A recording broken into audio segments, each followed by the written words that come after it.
ପତ୍ର ଦେଖିଲେ ମାନେ ବହୁତ ମାନେ ମନରେ କଷ୍ଟ ହେଉଛି, କାହିଁକିନା ଖାଇବା ପାଇଁ ଦେଇଥିଲୁ। ସେ ଗାଜର ବି ପଡ଼ିଛି ସେଠି ଦେଖିପାରୁଥିବେ, ସେ ଗାଜର ବି ଖାଇନି, ପତ୍ର ବି ଖାଇନି। ମାନେ ମୋତେ ସକାଳଠୁ ଗୋଟେ ମାନେ ଅନଫିଲ୍ ଲାଗୁଥିଲା କି କେଉଁଟା ଗୋଟେ ମିସିଂ ଅଛି। ତ ସେଭଳିଆ ମାନେ ମୁଁ ପ୍ରକୃତରେ ହିଁ ମିସ୍ କରିଦେଲି। ଜୀବନରେ ଆସେ ମାନେ କିଛି କିଛି ମୁହୂର୍ତ୍ତ ମାନେ ମନେ ପକାଇବା ଛଡ଼ା ଆଉ କିଛି କରି ହୁଏନି। ସମୟ ଏମିତି ବି ଆସେ ଯେଉଁଟାକି ମାନେ ଅଜାଣତରେ ବି କିଛି ହରାଇବାକୁ ପଡ଼ିଥାଏ, କିଛି ମାନେ କଷ୍ଟ ବି ଦିଏ, ଆଘାତ ଦିଏ ହୃଦୟକୁ। ତ ଠିକ୍ ସେଇଭଳିଆ ଆମ ସାଙ୍ଗରେ ଆଜି ଘଟିଛି ଗୋଟେ ଦୁଃଖଦ କାହାଣୀ। ଜୟ ଶ୍ରୀରାମ ସାଙ୍ଗମାନେ, ନମସ୍ତେ, ଖୁସିରେ ରୁହ ସମସ୍ତେ। ତ ଦର୍ଶକ ବନ୍ଧୁ, ତ ଏଇଭଳିଆ ମାନେ ଜୀବନରେ ଆସେ ମାନେ କିଛି କିଛି ମୁହୂର୍ତ୍ତ ମାନେ ମନେ ପକାଇବା ଛଡ଼ା ଆଉ କିଛି କରି ହୁଏନି।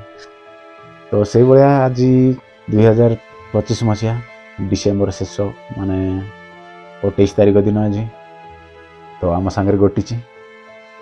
ତ ଏଇ ଦେଖିପାରୁଥିବେ, ତ ଏଇଟା ମୁଁ ପାଖାପାଖି ସେଇ 6-7 ମାସ ହେଲା ମୁଁ ନେଇକି ଆସିକି ମାନେ ଘରେ ରଖିଥିଲି, ନିଜ ମାନେ ପରିବାରର ଜଣେ ସଦସ୍ୟ ହିସାବରେ।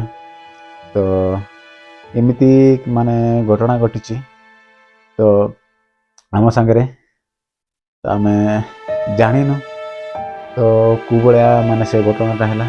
ତ ଆମ ଗହଣରୁ ସେ ଆଉ ଆମ ଗହଣକୁ ନାହିଁ ସେ। ତ ସେ ମୋ ରାବିଟ୍ଟା, ତା ନାଁ ହେଉଛି ମା ବି ଦେଇଥିଲେ ତାକୁ ରାମ୍ବୋ। ତ ସେ ଆମ ପାଖରେ ନାହିଁ ବର୍ତ୍ତମାନ। ତ ବହୁତ ମାନେ ଦୁଃଖର କାହାଣୀ, ଦୁଃଖର ଘଟଣା ହେଇଛି ଆଜି। ତ ବହୁତ ସମସ୍ତେ ମନ ଦୁଃଖରେ ଅଛନ୍ତି, ନ ଖାଇ ନ ପିଇ ସମସ୍ତେ ମାନେ ରୋଷେଇ ବି କରୁନାହାନ୍ତି, ସମସ୍ତେ ମନ ଦୁଃଖରେ ଅଛନ୍ତି। ତ ମା ଆଉ ଭଉଣୀ ବି ଗଲେ, ମୋ ସ୍ତ୍ରୀ ଶୋଇଛି, ଆଉ ମୋ ପୁଅ ସେପଟେ କହିଲା କୁଆଡ଼େ ଗଲା, ସେଇ ଟେକୁଆ କୁଆଡ଼େ ଗଲା ପଚାରିଲା, ତାପରେ ସେ ଶୋଇପଡ଼ିଛି। ତ ଏଇଠି ଦେଖିପାରୁଥିବେ ମାନେ ମୋତେ ସକାଳଠୁ ଗୋଟେ ମାନେ ଅନଫିଲ୍ ଲାଗୁଥିଲା କି କେଉଁଟା ଗୋଟେ ମିସିଂ ଅଛି। ତ ସେଇଭଳିଆ ମାନେ ମୁଁ ପ୍ରକୃତରେ ହିଁ ମିସ୍ କରିଦେଲି।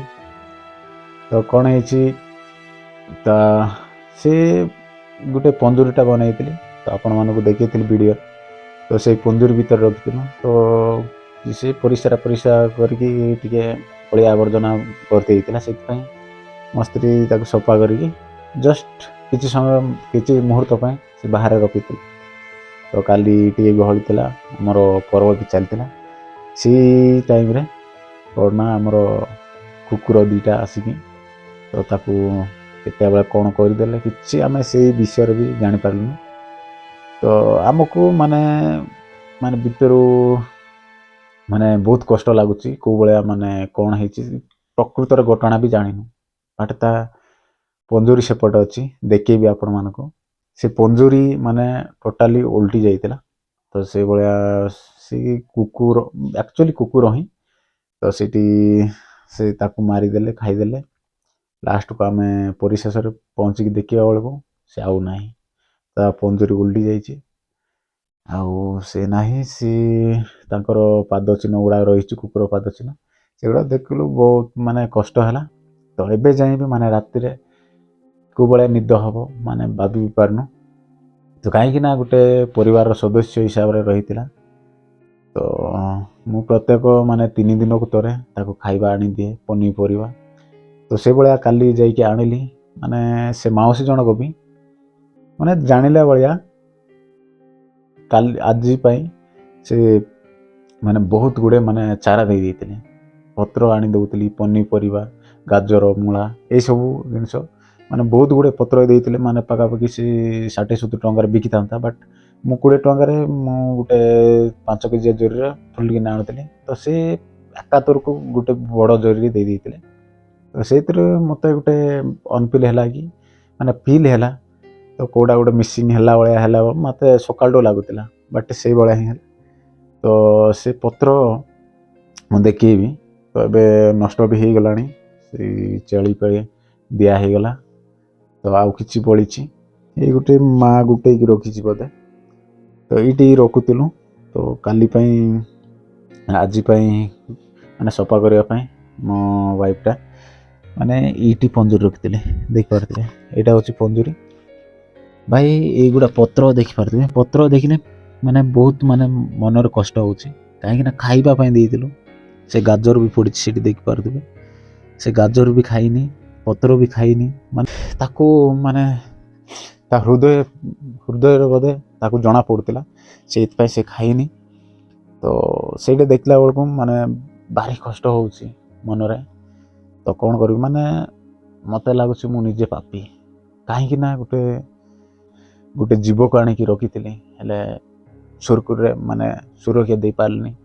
ପରିଶେଷରେ ମୁଁ ଅନ୍ୟ କାହା ପାଟି ପାଇଁ ମୁଁ କିଛି ମୁହୂର୍ତ୍ତ ପାଇଁ ରଖିଥିଲି। ତ ସେଇଥିପାଇଁ ନିଜକୁ ଗୋଟେ ପାପୀ ହିସାବରେ ମନ ଲାଗୁଛି। ଏଇଟା ଦେଖିପାରୁଥିବେ, ଏଇଟା ଘର ସମ୍ପୂର୍ଣ୍ଣ ହେଇନି। ତ ଏଇ ଘର ହେଲା ପରେ ତାର ସ୍ପେଶାଲ ମାନେ ଯେମିତିକି ତାକୁ ପଞ୍ଜୁରୀରେ ରଖାହେଇଛି ସେଇଭଳିଆ ଫିଲ୍ ହେବନି ତାକୁ, ସେଇଭଳିଆ ମାନେ ତା ଜାଗା ବନେଇବା ପାଇଁ ଏଇ ରଡ଼ ମାନେ ଜାଲଟା ରଖିଥିଲି ଦେଖିପାରୁଥିବେ। ମାନେ ତାକୁ ଯେମିତି ଫିଲ୍ ହେବନି କି ସେ ପଞ୍ଜୁରୀ ଭିତରେ ଅଛି ନା ବନ୍ଦୀ କରିକି ମୋତେ ରଖିଛନ୍ତି, ସେଇଭଳିଆ ଫିଲ୍ ହେବନି। ସେଇଥିପାଇଁ ମୁଁ ଏଇ ଘରଟା ବି କମ୍ପ୍ଲିଟ୍ କରିନି। ଏଇ ଘର କମ୍ପ୍ଲିଟ୍ ହେଲା ପରେ ତାକୁ ବନେଇକି ଦେଇଥାନ୍ତି, ବଟ୍ ଅଧା ବାଟରୁ ମୋତେ ମାନେ ଆମକୁ ଛାଡ଼ିକି ମାନେ ପଳେଇଲେ। ମାନେ କ'ଣ, ତାକୁ ହତ୍ୟା କରାଗଲା, ମାନେ କୁକୁର ଦ୍ୱାରା ତାକୁ ଆକ୍ରମଣ କରାଗଲା। ତ ବହୁତ ମାନେ କଷ୍ଟ ହେଉଛି ମନରେ। ତ କାହିଁକି ନା ଆମକୁ ସକାଳ ଉଠିଲା ମାତ୍ରେ ତାକୁ ତା ମୁହଁ ଦେଖିବାର, ତାକୁ ଖାଇବାକୁ ଦେଉ ରାତି ସମୟରେ, ସନ୍ଧ୍ୟା ଟାଇମ୍ରେ, ସକାଳ ଖାଇବାକୁ ଦେବା ସମୟରେ ତାକୁ ମାନେ ଗୋଟେ ଜୀବକୁ ଘରେ ରଖିଥିଲେ ମାନେ ଗୋଟେ ଅଲଗା ପ୍ରକାର ଫିଲ୍ ହୁଏ। ତ ସେଇଭଳିଆ ଆମକୁ ଫିଲ୍ ହେଉଥିଲା। ତ ମନରେ ରାଗ ରୁଷା ଥିଲେ ବି କାହା ସାଙ୍ଗରେ କଥାବାର୍ତ୍ତା ନହେଲେ ବି ତା ସାଙ୍ଗରେ କଥାବାର୍ତ୍ତା ହେବା, ମାନେ ଏଇଭଳିଆ ମାନେ ଆମର ପରିବାର ସଦସ୍ୟ ହିସାବରେ ଥିଲା। ତ ମନରେ ବହୁତ ମାନେ କଷ୍ଟ ହେଉଛି, ବଟ୍ କ'ଣ କରିବା, ଆପଣମାନଙ୍କ ସହିତ ସେୟାର କରିବା ପାଇଁ ଏଇ ଭିଡ଼ିଓଟା ବନାଉଛି। ତ କାହିଁକି ନା ମନରେ ବହୁତ କଷ୍ଟ ହେଇଛି, ସେଇଥିପାଇଁ ଏଇ ଭିଡ଼ିଓଟା ବନାଉଛି ଆପଣମାନଙ୍କ ସହିତ ସେୟାର କରିବା ପାଇଁ। ତ ଆପଣମାନଙ୍କୁ କେମିତି ଲାଗୁଛି, ମାନେ ଆପଣମାନେ କେଉଁ ଭଳିଆ ଫିଲ୍ କରୁଛନ୍ତି, ମାନେ ମୋ ବିଷୟରେ ଫିଲ୍ କରୁଛନ୍ତି ନା ସେଇ ଜୀବ ବିଷୟରେ, ମାନେ ଟେକ ବିଷୟରେ ଆପଣମାନେ କେଉଁ ଭଳିଆ ମାନେ ମନୋଭାବ ରଖିଛନ୍ତି, ନିହାତି ଭାବରେ କମେଣ୍ଟରେ ଜଣାନ୍ତୁ। ଆଉ ଯଦି ପାରୁଛନ୍ତି ଆପଣମାନେ ନିହାତି ଭାବରେ ସେୟାର କରିବେ, ଆଉ ଚ୍ୟାନେଲରେ ନୂଆ ଥିଲେ ନିଶ୍ଚିତ ଭାବରେ ସବସ୍କ୍ରାଇବ୍ କରିକି ରଖିବେ, ଆଉ ଅଲ୍ ନୋଟିଫିକେସନ୍ ଘଣ୍ଟିଟା ବି ନିହାତି ଭାବରେ ଦବାଇଦେବେ। ଆଜି ପାଇଁ ଏତିକି ଦର୍ଶକ ବନ୍ଧୁ, ଆଉ ଗୋଟେ ଭିଡ଼ିଓ ସହିତ ଦେଖା ହେବା। ବାଏ ବାଏ, ଟେକ୍ କେୟାର, ଜୟ ହିନ୍ଦ, ବନ୍ଦେ ମାତରମ୍।